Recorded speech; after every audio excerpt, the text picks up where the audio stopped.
Sir portfolio मेरा already red है, investment के लिए अपना पैसा कहाँ से लेके आऊँ? पोर्टफोलियो ऑलरेडी रेड है का मतलब ये थोड़ी ना कि जीरो हो गया। इसका मतलब ये थोड़ी ना कि वो नेगेटिव हो गया। नेगेटिव मतलब कि जो आपकी मूल कैपिटल थी 2 लाख वो भी चली गई और जितने जितने अकाउंट में पड़े थे वो भी उल्टा और खत्म हो गया और उल्टा माइनस में चले गए। ऐसा तो हुआ नहीं है। आपका पोर्टफोलियो नुकसान में है और वो नुकसान में क्यों है? उसका रीजन है क्योंकि उसमें कमजोर स्टॉक्स है।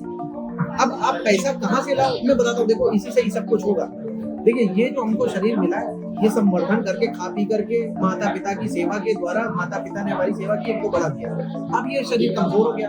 हम बात कर रहे हैं वही बिल्कुल कैपिटल वाली कि कैपिटल हमारी रेड हो गई है।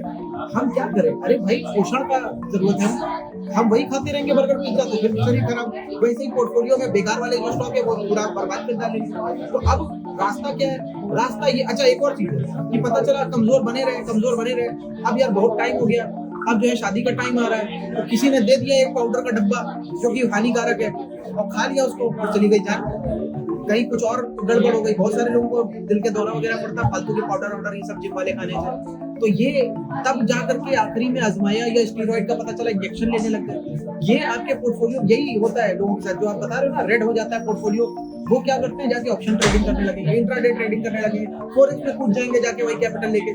मेरा बड़ा सिंपल सा पॉइंट है आप उन स्टॉकों को देखो जो आपके पोर्टफोलियो में है उनमें जाके एनालिसिस करो कहीं डेट इक्विटी रेशियो हाई तो नहीं है। कहीं कंपनी को अपने नेट प्रॉफिट में से इंटरेस्ट का पार्ट बहुत ज्यादा देना तो नहीं पड़ रहा। अगर ऐसी कंपनी है तो एक बात तो आप ये मान लो कि वो कंपनी आपको पैसा बना करके नहीं देगी क्योंकि वो कर्जे से लदी हुई है। और ऐसी कंपनी में आपको पैसा नहीं लगाना। आपको ऐसी कंपनी में लगाना है जिसके ऊपर कर्जा नहीं पहली चीज जिसके ऊपर इंटरेस्ट का कोई ज्यादा बोझ नहीं है जो कि खुद अपने आप में अंडर वैल्यूड है। अंडर वैल्यूड आप देखोगे पी रेशियो से पीबी रेशियो से ईवी बाय एबिटा से इन रास्तों से आप देख सकते हो। इंडस्ट्री के दूसरे पीयर जो है उसके जो दूसरे कंपनीज है उनसे कंपेयर कर लो और जब आपको समझ में आ जाए कि हाँ यार ये अंडर वैल्यूड कंपनी है इसका ईवी भी कम है इसका पीबी भी कम है पी रेशियो भी कम है पेग रेशियो अच्छा है। पेग रेशियो आपका ग्रोथ रेट से डिफाइन होता है कि ग्रोथ रेट कितना है वर्सेस पी रेशियो कितना है। दोनों को डिवाइड कर दोगे अगर पी रेशियो आपका जो है कंपनी का कम है और ग्रोथ रेट ज्यादा है तो वहां पे डिवाइड होने के बाद में नंबर जो आएगा हमेशा 1 से कम आएगा। 1 से कम आने का मतलब वो कंपनी अच्छी है वो स्टॉक अच्छा है। ऐसी कंपनियों के पास आपको जाना है और उसमें अगर साइकिल हो जैसे एक एग्जांपल बताऊं अगर आप जाकर के देखोगे एक स्टॉक है मनोरमा इंडस्ट्रीज के नाम से वो थोड़ा सा ओवर वैल्यूड है उसमें डेट भी ज्यादा है लेकिन एग्जांपल साइकिल के फॉर्म में मैं आपको बता रहा हूँ कि आपको हमेशा लमसम ऐसे ही जून मई के आसपास से भागता हुआ दिखेगा। जाके देखो और भागता भी कितना 70% 80% 100% 5 की 10 साल की साइकिल देख लीजिए आपको ये समझ में आएगा। ऐसे ही एक स्टॉक है इंडो माइंस वो भी इसी तरीके से भागता है।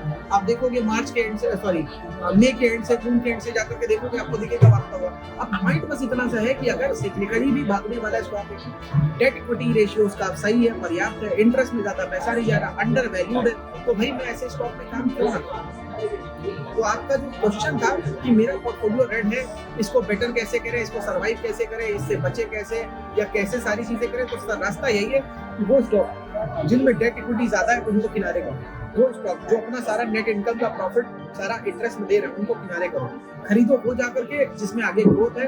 और एक और चीज बहुत इंपॉर्टेंट देख लेने जाके कि इंडस्ट्री ग्रोथ वाली है कि नहीं क्योंकि उस चीज में होंगे जिसमें आगे खुद बूम आने वाला है तो वहां पे और हेल्प हो जाएगी।